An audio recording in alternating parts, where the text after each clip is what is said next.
If you don't have a human or an orc at level 50, you should get right on that. The heritage quests added in 10.07 are, and I'm not even kidding when I say this, an incredible sign for the future of the lore and of the storytelling in World of Warcraft. I mean, I basically just had to record this video for you, both to catch you up on the important lore, including if you're not playing, but also to break down why these are so damn good and kind of convince you to try them, because this actually means quite a lot.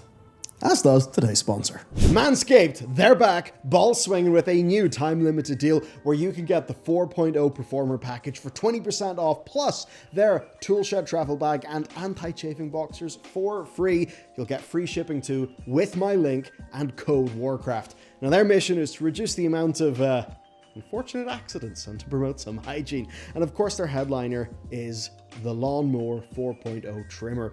It's got its anti-ball mangling ceramic blade, which is designed to reduce accidents, a really neat LED spotlight for obvious reasons, and IPX7 waterproofing with a 90-minute battery and a super handy LED monitor for the charge that also has a dead handy wireless dock. But that's not all. Of course, your balls do deserve the very best, which is why we've got the Crop Preserver and Crop Reviver, a deodorant and toner. Your balls and associated persons will thank you. But of course, what about your other 4 hairy holes? And that's why we've got the Nostril and Ear Hair Demolishing Weed Whacker 2.0 that's included in the kit, a cordless rechargeable trimmer with upgraded blades and motor over V1. So with all of that and the anti-chafing boxers, Manscaped will have you looking and feeling your best, which is absolutely how you should feel. So head to manscaped.com/Bellular Warcraft and use code Warcraft for 20% off the package, of course, with free shipping, free gifts. Thanks to them for supporting the show. And with that said, balls! First then, let's talk about those orcs and why this is being lauded so heavily by, honestly, just about everyone who's actually touched it. It's the most lore and experience accurate bit of orc anything that's perhaps ever been in WoW. Yeah, it is like returning to your hometown after a time away, catching up with old friends. It feels that good. The entire quest unfolds through the Kosh-Hark, an ancient orc tradition uniting all of the clans, one practiced religiously twice a year on Draenor for centuries until, of course, the Legion's corruption ended all of that. The adventure begins with Eitrigg inviting you to Alterac Valley, where, of course, you meet Thrall's family and the now rather ancient Drakthar. Now old, reflecting on his age, Eitrigg proposes reviving the Kosh-Hark for the orcs. See, orcs just don't feel like they belong to a clan anymore. There's been a loss of identity. And Agra brings up something that has been bothering her a bunch. Omrigor, the current rite of passage in which orcs must successfully hunt alone, is kind of not really enough for the new world. It's not whole. It's not all of the orcs now are. The motivation then revolves around Thrall, who never experienced an Omrigor, and his son Durak. There's a sense of, it's time to build a future for our families and for our children. Obviously, I think, kind of mirroring WoW's now a bit aging cohort. We, of course, do get the honor of being first to do this, no doubt a recognition of the many feats of the player character. Then we have a fight that's a fun dialogue break, and actually, it's pretty darn good. Drakthar, feeling his age, asks Agra, Thrall's wife, of course, to lead the Kosh-Hark, naming her the new Farseer. You journey to Razor Hill with Durak, who, awestruck by your legendary status, talks of his own struggle, right? Living up to his father's renown is, of course, not an easy task. And throughout this, you're hearing that nostalgic starting zone music, taking you right back to your own very early days in the game.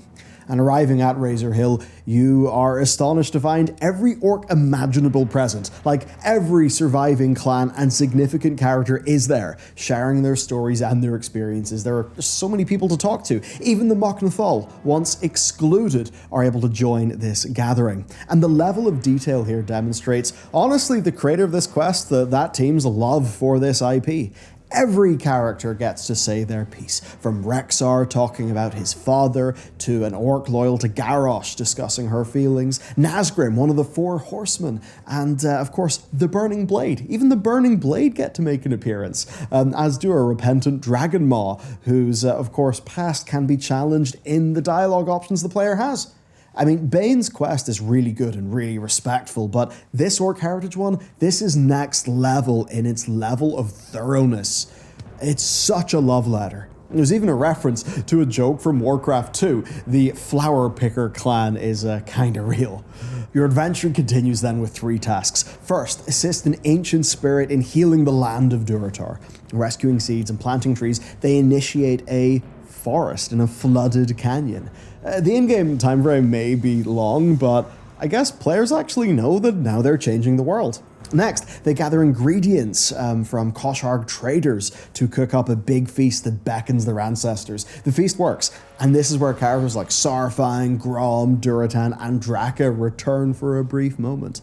They don't say a massive amount, but what they do say is perfect. Now, Shadowlands logically destroyed ancestor worship in the canon of this game. I think we all felt that. But here, with this move, seeing it done properly, I think that's Blizzard saying, kinda, yeah, our bad, you can sort of ignore that. Though obviously Draka is dressed in her Maldraxxus gear and does reference players who have met her there, so that a bit is what it is. Lastly, players can choose a clan to aid, which only impacts RP value and a banner reward. Basically, you select a clan that just best aligns with your character's ideals, then you go on a mob hunt in Durotar, and this has you meeting like with trainers and quest givers in the Valley of Trials, where your character literally started off. They've got new events and dialogues, and I'm not going to spoil it, but it is a really brilliant use of nostalgia and just an excellent use of things that people are familiar with. Once all those tasks are complete, you've paid homage to the spirits and aided them, you've received their blessings, you've made offerings to the ancestors, you've communed with them, and of course you've helped out the locals with, their problems under a banner of your Orcish clan, proving your own worth in battle. And with that, you've successfully completed the first Omgara. Everybody celebrates, and then you get to drink and brawl to your heart's content, do all those fun work things before being gifted the Wolf's Heritage, with even a bit, more of gossip text for damn near everyone afterwards, including you delivering messages from Saurfang to Eitrig and Thrall. Every little thing that they could have done here, they did. Every bit of honoring the orcs and their heritage possible, they have done. And all while including themes that are, looking to the future instead of being stuck in the past. And doing so in a way that works and doesn't feel lame. So for somebody who has been with the Warcraft franchise for 20 years, this is obviously an experience made with so much love for both the world and the player. And overall it was just beautiful. It is an absolute 10 out of 10. And massive thank you to the people involved. Seriously, it's that good.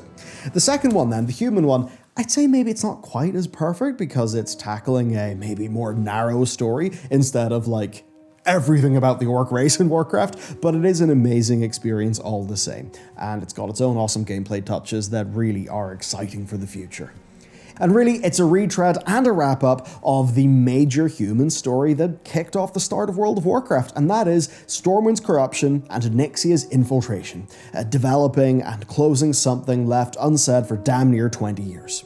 Shaw asks you to help him solve a mystery involving a certain artifact that the older players may indeed remember, the Darkfire Amulet, which was a key that we forged to enter Nyxia's lair, kept safely in Stormwind's vault since her defeat, but has now been stolen. And there is one prime suspect, the Defias Brotherhood. So Shaw gets Vanessa Van Cleef on side, able of course to vouch for her after the events of the Rogue storyline in Legion, which essentially had all of the world's best rogues form the Uncrowned, which is essentially an organization that worked behind the scenes to do the sort of anti-Legion things that really could only be done in a way that rogues are good at. It was really fun, by the way.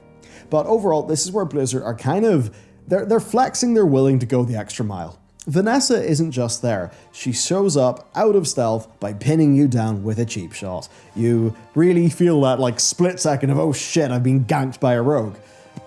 You're on for another great treat with this one, though. There's a really nice cutscene, a ton of voice dialogue, there's optional text that allows you to catch up with all of the context, including Shaw explaining how Anduin, as king, has made strides in fixing the political wrongs that had impacted Westfall so badly. Now, it is unfortunate that this has to be done in a, oh, by the way, this happened with Anduin, instead of actually showing us that, but considering where the story goes after this, they kind of had to make do with what they could do. After that, it ends up being a pretty simple tale. A corrupt noble obsessed with power has hired the Defias to steal the amulet, and then uses the amulet's power of suggestion and the residual hatred the Defias have for Stormwind to attack Northshire. It's a nostalgic romp for humans, visiting the Burning Steppes to chat to a dwarf about his dead military friend, Reginald Windsor, the one who helped unmask Onyxia and died as a result, but got none of the credit. That little bit in itself has dialogue with just a level of personal nuance and touch that, honestly, since Dragonflight, they've got really good at. His belongings lead you to a manor in Duskwood, where a nobleman's daughter, Cecilia Clessington, is appalled at what her father is doing and joins you. She follows you to Moonbrook, which is the home of the Defias that, again, you'll remember from leveling your first toon in vanilla, and of course that's where a lot of the main Westfall storyline went down. A quick trip into the Dead Mines later, and the Defias have a turning point. Some of them actually follow the Count, and they use the amulet, they attack Northshire, but others actually stick with the principles that they were founded on, and they follow Vanessa. Though, after some reflection, she tells them to just go home to their families. Her belief is that there's no place for the Defias in the world anymore. Thievery and violence are no longer the answer. They're not the way to make things right. The way to do it right is politics, and that's actually what has been happening. In fact, she says that the best of the original Defias, the ones who actually joined on principle from the stonemasons who were wronged, that they've already long left the organization. Anduin offered pardons and reparations to the stonemasons, and the ones who remain are just kind of there as an excuse to be bandits and thieves.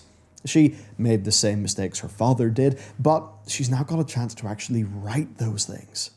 And also, you get stealth and a move speed potion from Vanessa to escape the Dead Mines, to escape the mines with, but you also occasionally get ambushed by Defias thieves because, of course, they're thieves, they're rogues, they can see you through your stealth, they know what you're doing. It's a small little detail, but again, it adds some fitting texture.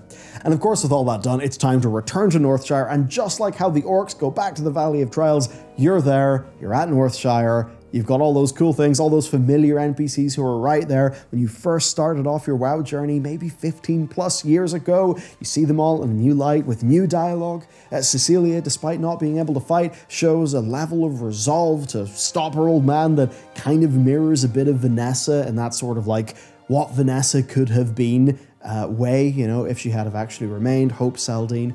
And together, you face the Count. And this, again, is where the team on this quest actually showed that they know how to make a video game too. Because over the course of the quest line, the Drakefire amulet is explained. It's not mind control, it's just strong suggestion. It convinces you the owner is right in a way that you won't notice. So the Count uses this to stun you for 15 seconds while the suggested Northshire recruits and Defias are wailing on you. But of course, you're a human.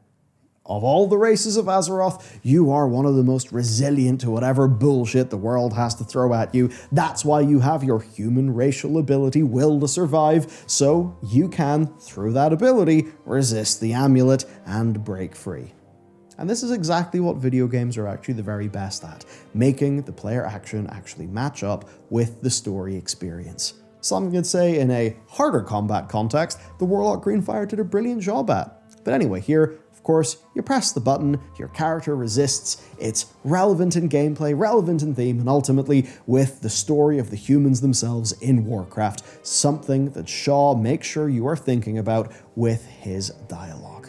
And then ultimately it ends with a small ceremony in the Valley of Heroes, bestowing you the human champion who, of course, throughout the years has done so much, a new title, Lion Guard, where you get the Lion's Heritage armor set.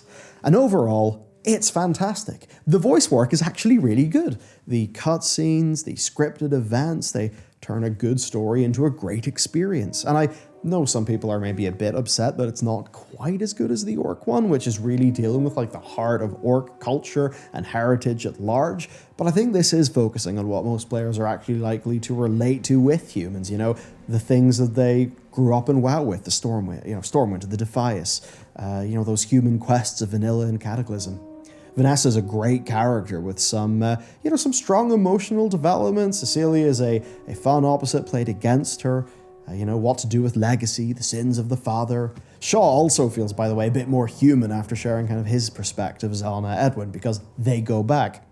I guess if I had to address some obvious complaints, it's maybe that it lacks a little bit of teeth. Shaw explains the writer's standpoint, which is basically, sure, the stonemasons got screwed, but it doesn't excuse the crimes of the Defias, you know, and all that sort of thing. And maybe it's all washed over a bit too quickly by just saying, oh, you know, and when he actually fixed things in the background, and now Vanessa feels bad. But ultimately, I suppose they had to get the story up to this point, right, given where all their characters were. So, you know, maybe it wasn't uber dramatic or morally complicated, but I think it was a really, really strong, like, re-establishment of some things. Like, it does a good job of having there now be some rogue Defias elements, which is something that the rest of patch 10.0.7 actually does play into as well. But overall, I thought it was just like, hey, let's kind of relive the good old days, solving a crisis in the very zone that your character started in, and for that, I just think brilliant. Of course, maybe some people would have wanted Tyranian's leadership rather than perhaps going back to the past, but honestly, for a heritage quest, I think that just like legacy feel, that nostalgia trip is exactly what should be done.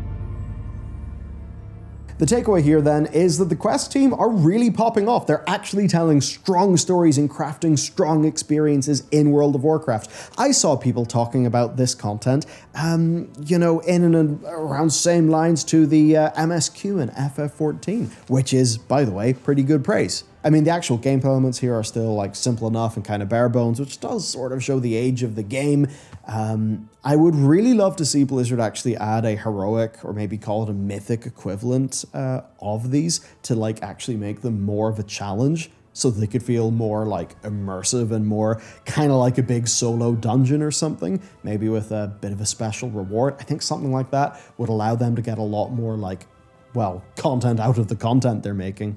But you see, for actually making content that's just existing in Azeroth and feeling like World of Warcraft is set in an evolving world, these two quest lines are utterly incredible. So basically, more please. Find other ways to make content like this. It doesn't just have to be the heritage armor. This is brilliant. This is what world building is all about, right? They've nailed it. So honestly, go play them. If you have an orc or a human, otherwise, set up as a goal for yourself to level an orc or a human and actually do go through these because they absolutely are worth your time. Hats off. Well done, Blizzard. You definitely earned the win in this. And hell, people are also saying that the 10.07 campaign itself was pretty damn good. I mean, come on, everyone's been sending screenshots of the Emberthal Abyssian, you know, screenshot or cinematic, like for pretty obvious reasons. Yeah, what the hell? They're nailing it. This bodes well for the future, doesn't it? That makes me pretty happy. Okay, so that's what's up today. Go play them. It's worth it. There's more to the game than just Mythic Plus PvP and Raid. God damn it. Have a good day. Catch you next time.